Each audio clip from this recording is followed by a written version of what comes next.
everyone. Good morning. Nice to see that you are all here on time. um, yeah, something.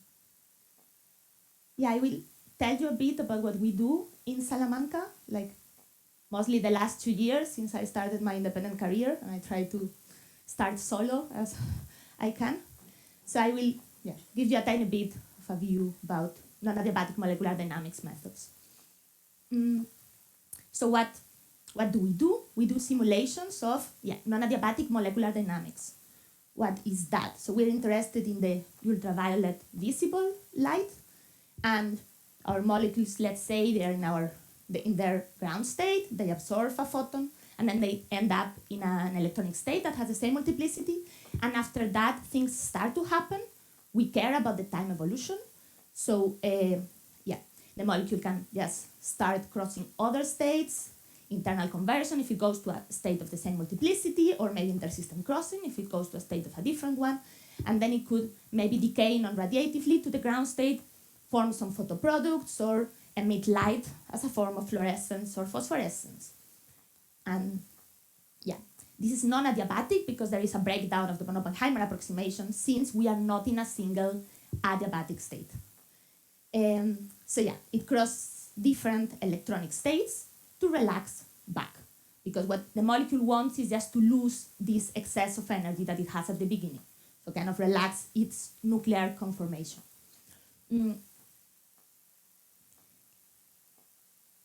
And which ingredients we need? Like, as theoreticians, we want to solve the time-dependent Schrodinger equation, so we want the time evolution of ideally a nuclear wave packet, but for that we need a Hamiltonian. And for that Hamiltonian has a potential and a kinetic part, and we would need an electronic structure method for the potential energies. They can be wave function methods, could be single reference or multi-reference, so equation of motion couple cluster, CAS-CF, CAS-PT2, ADC2, or density-based methods as TDDFT.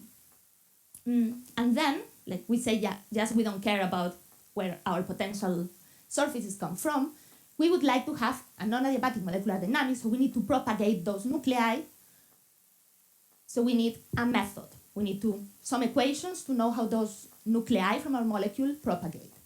And we could have quantum methods. We could have an exact integration of the Schrodinger equation on a grid. We could have some contractions that I would explain in a bit, but still have a quantum evolution, or we could evolve those nuclei classically. Then we could have ab initio multiple spawning or trajectory surface Hall. I'll get into that in a second.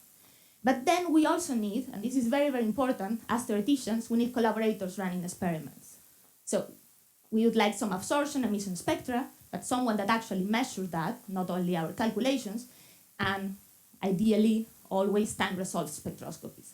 So please, if you have some experiments laying around, you want someone running dynamics, these are my details. I'm gonna get some water, sorry. But I will explain to you today 3 flavors of these non-adiabatic molecular dynamics methods, running from more quantum on a grid, MCTDH, to more classical evolution as trajectory surface Hall.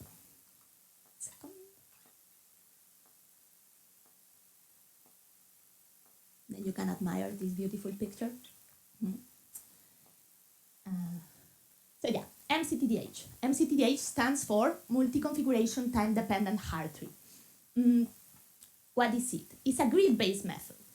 It's not the exact integration of the of the time-dependent Schrodinger equation on a grid, because what we've got is a Hartree product of low-dimensional functions. So it is still exponentially scaling with a number of degrees of freedom. This is important because we still have an underlying grid, a numerical grid, but we alleviate the cost of this exponential scaling having less functions. How do we do that?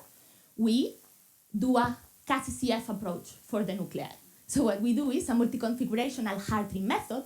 We have some configurations that evolve on time, and we optimize that sort of grid, those sort of particles, to be where we want to have them. This means that the scaling is much, much lower.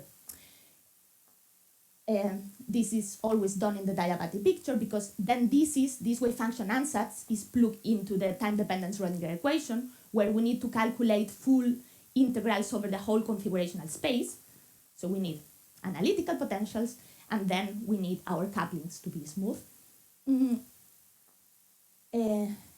we could contract this method even further. So if this was on a grid, we wouldn't have here this time evolution, right? We just have this would be a capital N, and that would be our 1,000 functions per degree of freedom. That would be 1,000 times 1,000 times 1,000. But let's say here we can use 20, 11 functions, and they are time dependent. This converges to the exact solution in the limit because we can just add more functions and this doesn't cost a lot. Unlike in KCCF that adding a bit more orbitals and converging to the full CI solution might be a pain, here we can just do it because they are nuclear orbitals, let's say. Not sure if you like the allusion of the electronic structure, if you don't come from that direction, but I always find it interesting. So we can add, we can have a multi-layer approach. So we add more layers to this. These functions, these configurations are described in an underlying grid that has some points, but we could describe these functions again as a Hartree product of some other functions. So we kind of create a layer of which degrees of freedom are more important, coupled to what we call a bath, and this is very, very efficient. So we can go up to 300 degrees of freedom in a couple of hours. It's actually, multilayer MCTDH is the DMRG equivalent in the electronic structure. So it's a tensor contraction formally. I think both of them are the same, just one is solving it time dependently and the other is time independently. But yeah, this is exact in the basis set limit. Important because we always want to converge to the exact solution of the Schrodinger equation. Now, yes, here we have our exact solution on a grid, perfect. We need analytical surfaces because we have still the proper solution in the full configurational space. Well, sometimes we just do not have time to be computing potentials in all your degrees of freedom, right? As I was mentioning the other day to someone, like you don't want to spend 3 years of your PhD just fitting surfaces. Maybe you do, but I don't. So what's the next method that one could be using is variational multi-configurational Gaussian. So we've got our wave function ansatz is now a frozen Gaussian expansion.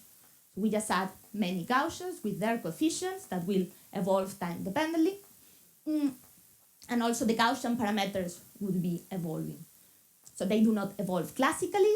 The Gaussians would follow quantum trajectories because actually if you plug these wave function ansatz in the time-dependent Schrodinger equation, you get a bit that depends on the classical part of the Gaussians, like the classical trajectory, and then a quantum coupling. This is still done in the diabatic picture because we still have full dimensional integrals. And this is exact in the basis set limit, as it is. So we just have full dimensional potentials pre-calculated, we just add a Gaussian basis, and if we add enough number of Gaussians, that converges to the exact solution of the time-dependent Schrodinger equation. But we want to do this on the fly. We just would like that we are moving, our molecule is moving, and we would like to calculate the potential whereas we move. Why?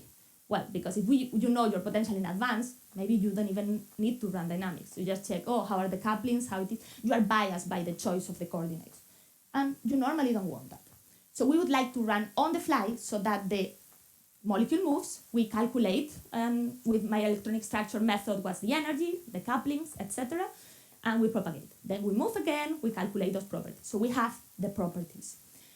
But what's the problem here? The problem is that then we need to truncate the integrals. So we are putting these wave function ansatz in the time-dependent Schrodinger equation, and we have Hamiltonian matrix elements. Hamiltonian matrix elements that are integrated over the full configurational space. How do we do this? We say that every Gaussian fills its own quartic potential. So we have what is called this local harmonic approximation. That is basically a Taylor expansion up to second order. And this is what it makes DDBMCG an approximate method. Like AIMS, the method I was mentioning before, it has a zero order saddle point approximation, meaning that every Gaussian feels only the energy. Here we have energy gradients Hessian. So we have a, like if our potentials were second order, this local harmonic approximation is exact, is the order of your integrals. But since they are not, they are on the fly potentials that could have any particular shape, then it is approximate. And this is important to have into account. So how do we run it on the fly? We have an initial electronic structure calculation. So we start in the minimum of our potential energy surface, where all the frequencies are positive. We use also those normal modes as a basis. And we calculate frequencies, gradients, and non-adiabatic couplings of every excited state and every pair of excited states. Then, at the beginning, this is a second-order Taylor expansion of our potentials, right? Like it is a quartic harmonic potential. So this diabatization is just, it does not matter. It would matter later. Then we evaluate these Hamiltonian matrix elements with these second-order potentials, and then we solve the equations of motion. We have the equation of motion for the Gaussian coefficients, momentum, position, they evolve quantum mechanically, and for the amplitude, so for our kind of grid functions. And then, after these Gaussians move, we check if these Gaussians are close to another database point. Why? Because we want to make use of a database that is filled with ab initio points so that we don't need to be calculating our surface all the time. That's the most time-consuming bit. Always the electronic structure kills you. So we would like to have the information if this conformation was visited before. So if the Gaussians are close to a data bit point, then we do a separate interpolation in the diabatic picture because we always store all the adiabatic and all the diabatic information. And then we just evaluate the Hamiltonian matrix elements, solve the equations of motion, and go on. If the Gaussians are not close to a database point, I mean in conformation in the structure of the molecule, then we calculate a new electronic structure point and keep populating this database. So these new points are only calculated if needed. And what we do is at the beginning, we just have n Gaussian wave packet that share the position. So we only need one electronic structure calculation. And the others just do not have any population. And it doesn't matter because they are going to be optimized quantum mechanically. We are going to find what's the optimal conformation of them in a bit. So it doesn't matter where they are set at the beginning. And then to convert, we just rerun with the same database. It keeps adding points, but with more Gaussians. So we kind of start the calculation over again. Some of these electronic structure points are already known, and we just keep going until the property we're interested in converges. So the limitation, basically what kills you is the frequencies, is having the Hessians of every electronic state. That kills you. So few electronic states, I would say, and not many degrees of freedom, because it is quite tedious. You have a multi-configurational Gaussian that has all your degrees of freedom together. So totally surface hopping. Should be a tiny bit faster, but we have independent trajectories sampled from a nuclear ensemble distribution, as yesterday some people mentioned. So there is not a wave packet. We just hope that this ensemble distribution, at the end of the day, when there are some jumps among surfaces, resembles the splitting of our wave packet. But they propagate classically, and there is no wave function. This happens in the adiabatic picture, because the trajectory follows the gradient of the active state, so wherever it is sitting, and in regions of large coupling, hops happen. And at the end, you just expect that this split corresponds to the quantum dynamic solution. But it is not derived from first principle. You don't plug anything on the time-dependent Schrodinger equation. So the convergence is only to the Thule surface hopping limit. It does not have to converge to the exact solution of the Schrodinger equation. Even though there are few cases where there are really differences, like it seems to work, but in theory, it might not need to. So I'm going to just quickly tell you a practical example of each one of these methods. So let's start with MCTDH. This was the work I did in cooperation with Alberto, who is a postdoc at the computational lab. So the question was if Coronen was a good reduced model to study graphene-like systems. So this is Coronen molecule, And if we go from coronen to circumcoronen, and just thinking we are going even farther to kind of graphene-like systems, we just ran some TD-V3lib after benchmarking many functionals against the equation of motion coupled cluster, which was quite tedious for coronen. But yeah, we saw that the molecular orbitals involved in the bright states in coronen were the same in circumcoronen, and we could map one-to-one, also by symmetry, the excited states, like the whole state manifold in both molecules. So we did some pre-computed potentials, we did Vironic coupling model Hamiltonians, 12 singlet and 12 triplets for coronen and circumcoronen, and 102 degrees of freedom for coronen and 210. We are kind of pushing the limit. And yeah, this was just the spectra from a Wigner distribution. This was the vertical excitation. It agreed pretty well with experiment in coronen at least. And this was the spectra that we got from the dynamics. So after computing, like running dynamics on the potentials and getting the autocorrelation function and having the Fourier transform of it. And for circumcoronen was very, very similar, was just redshifted. And then we ran multi-layer MCTDH quantum dynamics from every electronic state, and we could pair them, like the time decay of every state was the same. So it was kind of, we could say they were not in the same order, but was kind of the same couplings, and it was a nice thing to do, that we could really map both structures. So we could say that maybe coronen is a good model to simulate ultra-fast dynamics of larger graphene-like systems. And this we published at the beginning of the year in PCCP. This is the Cathedral of Salamanca, because for Alberto and for me it was our first job in Spain, after he was in Budapest and I was in London. So this is how well the spectra of coronen and circumcoronen match the peaks of the Cathedral of Salamanca. Now, for the PSV3 model, for VMCG, what we did was, this is the work of my master student Maria Mayo, who will defend next week. But so basically, we would like this protonated shift base, which is a retinal model for photoisomerization. And yeah, the torsion couples S1 and S0, so we excite to the S1 and observe how it isomerizes. And there are previous non-adiabatic molecular dynamics studies in ab initio multiple spawning and Tully surface hopping, so classical moving. And the level of theory was already defined, was CAS66.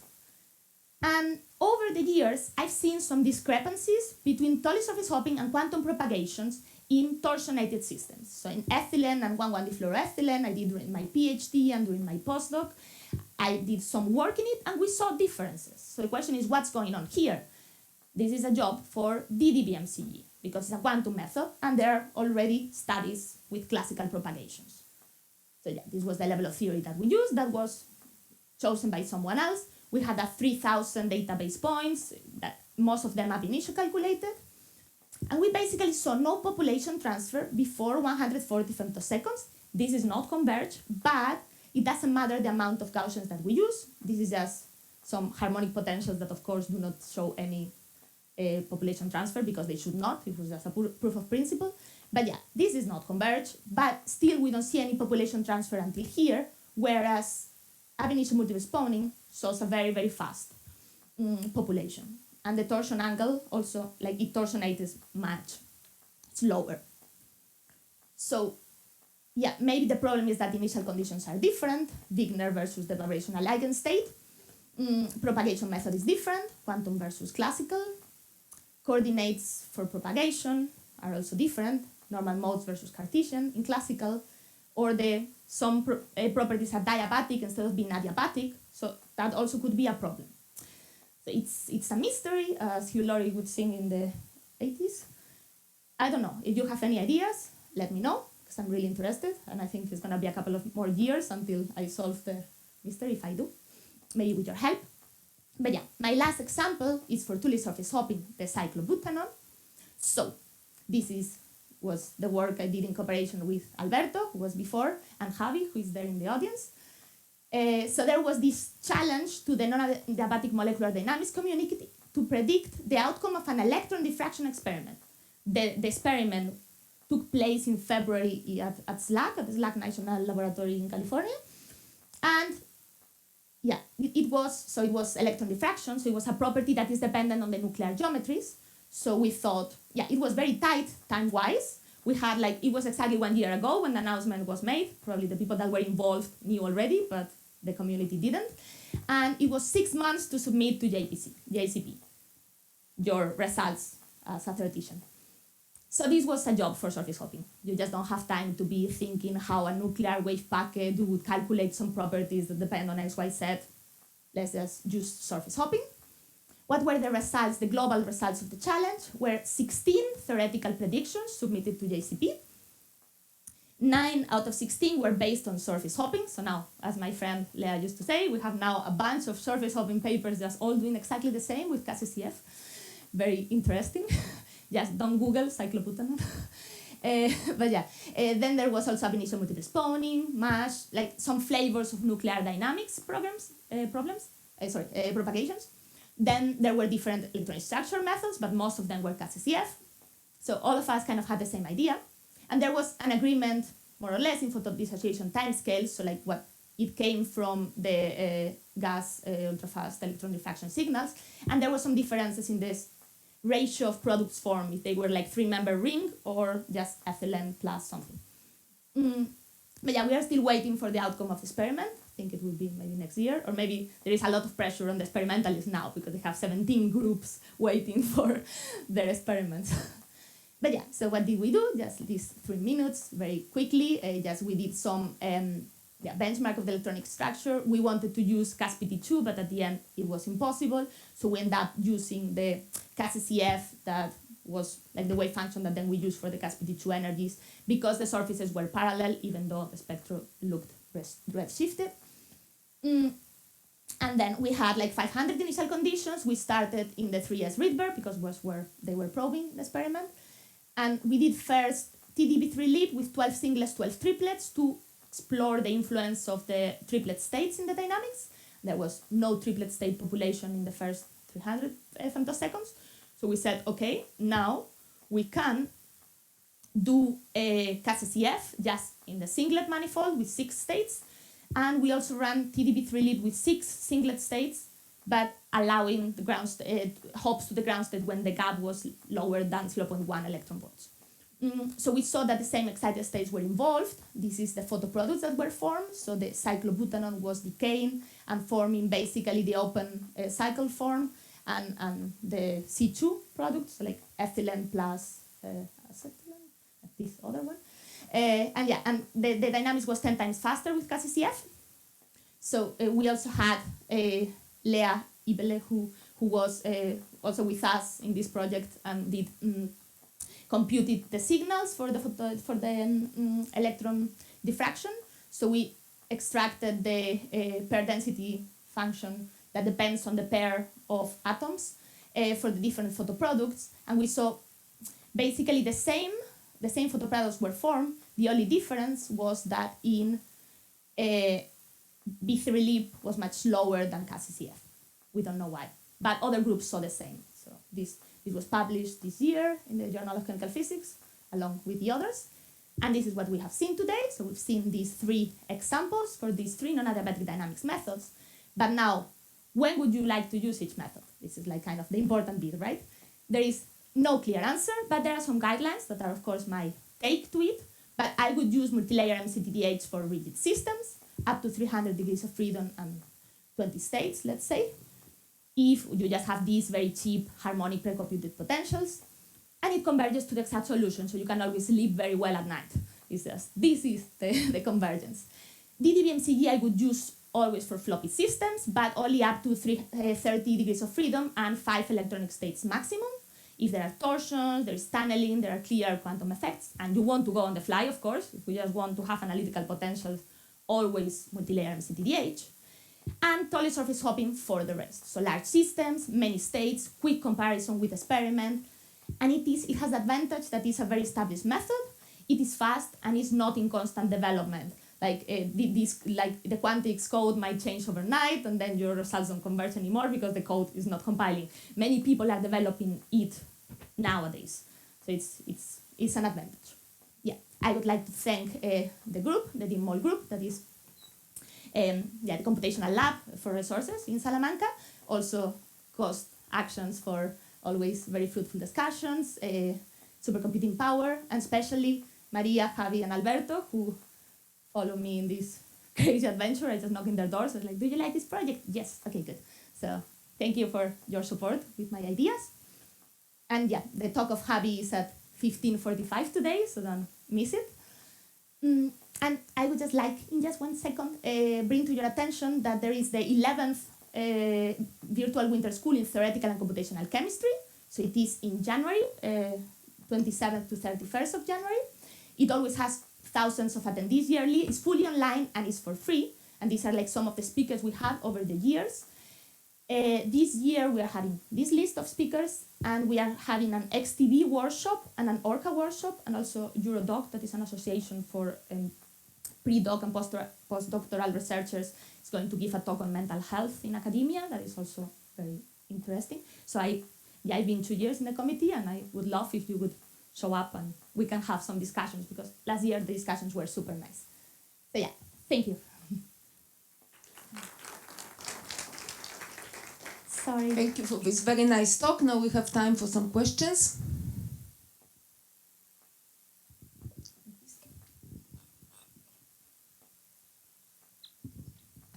Hi.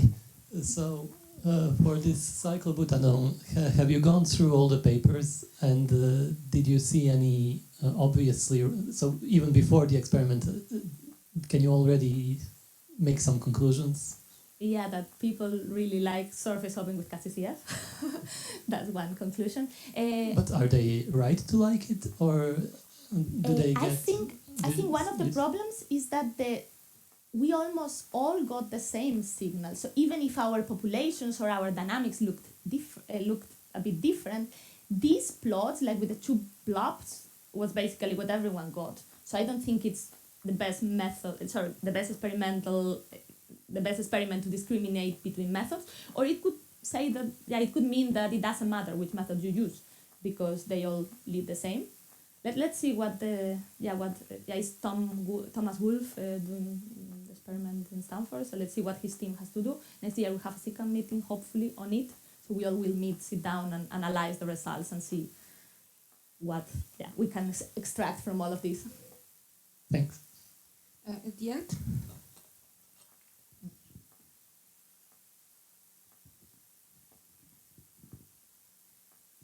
Thank you. Nice talk, Sandra. But I would like to disagree with you in this comment that more, at least in cyclobutanol case, that most of the results agree. They widely and widely varies with each other. If you're talking about these spectra, there are the blobs, but I think we are not resolving these electron diffraction spectra nicely. That is why we all see these kind of blobs. But if you see the lifetime, oh my God, it is completely from.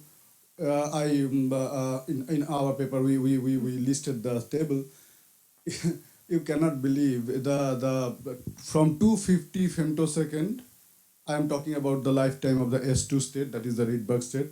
It widely varies from 250 femtosecond to picosecond. Yeah, that's true. Some people had a very, very long dynamics. Maybe I'm just thinking all the time people that did kind of surface hopping and CASI-CF. Also CASI-CF, I think the electronic structure method mattered more. Exactly. That is the main bottleneck. That's also that is the main bottleneck. Even in XMS Caspiri2, even in the CCSD, Todd did CCSD and predicted 3 picosecond, I think. Yeah, Ian was also kind of. I don't think people saw any population transfer and any breakdown on the timescales they had in equation of motion coupled cluster. Yeah, it would be nice to just sit down all together, check all the papers, and really have time to discuss, because it's really interesting. Thank you. So I guess my question is a little bit related. So very nice talk. So I understand that the difference between the quantum motion of a nuclei and the classical propagation, you see a lot of effects in short time scales.